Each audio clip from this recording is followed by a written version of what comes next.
everybody, and welcome to the Upkeep for Monday, July 27th, 2020. That's right. It's all of the Magic news you need in 10 minutes or less. Our first news item this week is what happened over the weekend of the Players Tour Finals tournament. It had a $250,000 prize pool, 145 players battling for the title of Players Tour champion. But we didn't crown a winner just yet because the top 8 is actually happening next Saturday, or this coming Saturday rather, because we got to give players time to connect their webcams, make sure their internet's all good to go, so you at home can see their beautiful faces while they're playing the game. So who made it to the top 8? Megan, tell me. So we have Ben White on 4-color Teamer, Alan Wu on Teamer, Patrick Fernandez on Teamer, Riku Kumagai on Mono Black, Michael Jacob on Mardu Winota, Christoph Prince on 4-color Teamer, Raph Levy on Azorius Control, and Christopher Larson on Jund Sacrifice. This is actually surprising because 70% of the metagame, because Teamer decks had a 70% conversion rate into day 2 in this tournament, and they were a huge part of the metagame going into the tournament. I mean, it is technically half of the top 8 if we group the 4-color Teamer decks together and the Teamer decks together, but still, I was expecting even a heavier representation of Wilderness Reclamation decks in the top 8. It could have been more. Yes, it could have been more. Half is not ideal, but at least it's not, 6 out of 8 or a full 8 out of 8, because I think that some people certainly had that on their probability calendars, which is how you measure probabilities on a calendar.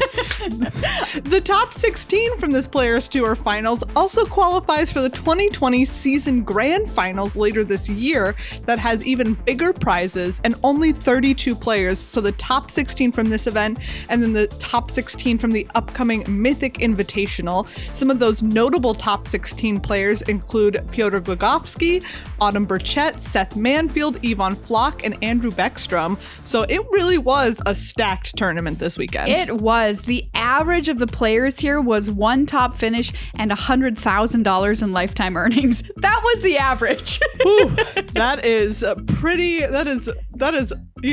a pretty tough field of competitors out there. And like we said, make sure that you catch the top 8 this Saturday, August 1st. Yeah, and if you want, a refresher of what's going to be happening in the top 8 and which matchups they're going to be, you can watch the Friday bracket reveal show that's going to be at noon Pacific time on Friday. We'll kind of set up the top 8 for the tournament happening on Sunday. I'm personally pulling for Riku Kumagai and Mono Black. Ooh, Maria, that seems correct. It's on brand. It's on brand. It really is. And if you want to play this coming weekend, it is the Arena Open Historic event. So head on over there for a chance to win up to $2,000 cash, baby. Yeah. And if you're looking for a format where Reclamation isn't ruining the metagame, boy, have I got rough news for you. Oh, no. Why? But more about that on our full-length podcast. Good luck, high five. We got a first look at Zendikar Rising, the upcoming fall set. Mark Rosewater hosted a virtual panel at San Diego Comic-Con.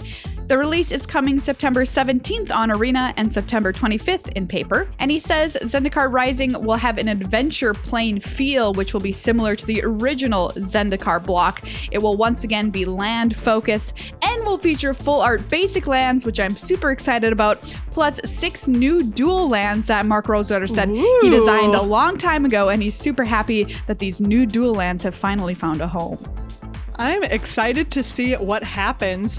We know that we'll have 2 returning mechanics plus 1 new one, and Jace, Nissa, and Nahiri are the 3 planeswalkers for this set. They were revealed in the set's packaging. It also looks like Omnath will be back and will be adding white to one of its colors, which just kind of makes sense. This legendary creature loves lands. And you know what? I'm a fan of Omnath, even if he does have a grabby hand that kills all of my small creatures. Yep, yeah. Omnath really does have a real grabby hand problem. There are no Eldrazi in this set, so those big sloopy noodle monsters are gone. And there were 14 new pieces of art previewed, including an adorable one with some Gnarlids in it. I love this Gnarlid art. But yeah, you can check out some of the art from this new set release. Really beautiful pieces and making me really excited for Zendikar coming up. We also learned that we're going to be getting something new called set boosters. So R&D says that they realized that since more than half of the boosters aren't opened in limited play, they wanted to make a booster that's optimized to cracking boosters for fun. So these new set boosters will have 12 Magic cards, 14 cards in total.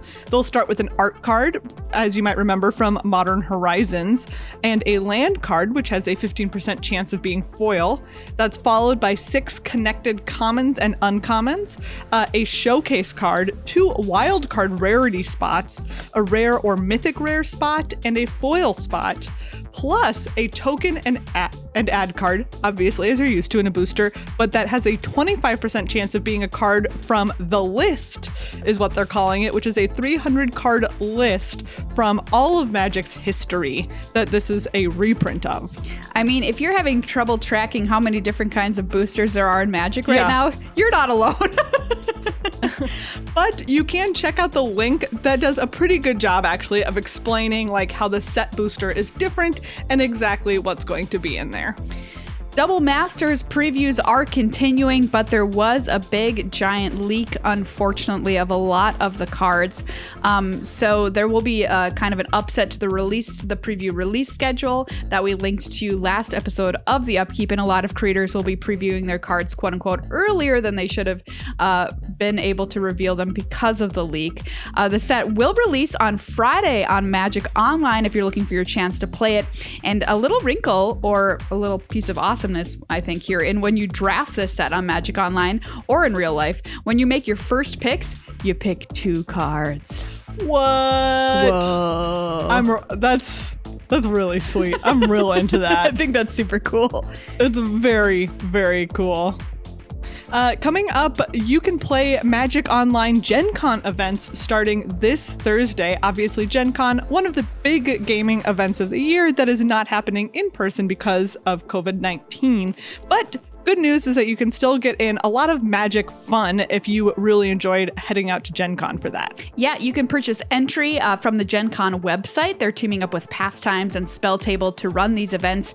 And really interesting here, if you want to play in a vintage or legacy event, with your GenCon entry, you get access to almost all of the cards available on Magic Online until August 5th, kind of taking down that barrier to entry to play one of those older formats. So if you've been looking to get your toe wet on playing either of those kind of older formats of Magic, this seems like an awesome chance. Plus, there's a lot of really fun kinds of events they're running. They're running Commander events, Sealed Draft, and Phantom Double Masters events, sealed stuff like that. It's all available on the GenCon website if you're interested. Yeah. Last up, Hasbro released an earning reports for Q2. They say weaker than expected Q2 earnings, but Hasbro Gaming was up 11% for the quarter, which was driven mostly by board game sales. Magic was down overall, but digital was still up slightly. They expect strong digital and paper releases in the second half of 2020, but yeah, they attribute that fall to COVID-19 and the closing of stores, and Jumpstart had to be pushed back a little bit for its paper release, that kind of thing, troubling them, but they're hoping for a good fall release and more earnings that way. Yes, and if you want to look at a slideshow that they made that features those earning reports alongside some very funny, like Peppa Pig and My Little Pony, which you never expect to see in like a financial earnings presentation, you can check out that link in the show notes. Well, everybody, that is the Magic news for this week. Keep up with the game with our full-length podcast. It's called Good Luck High Five, found anywhere fine podcasts are found, and you can help support this show and that show, and in fact, everything that we do, including our board games channel. Speaking of board games, that's youtube.com/GLHF board games, over on our Patreon website. That's patreon.com/GLHF Magic.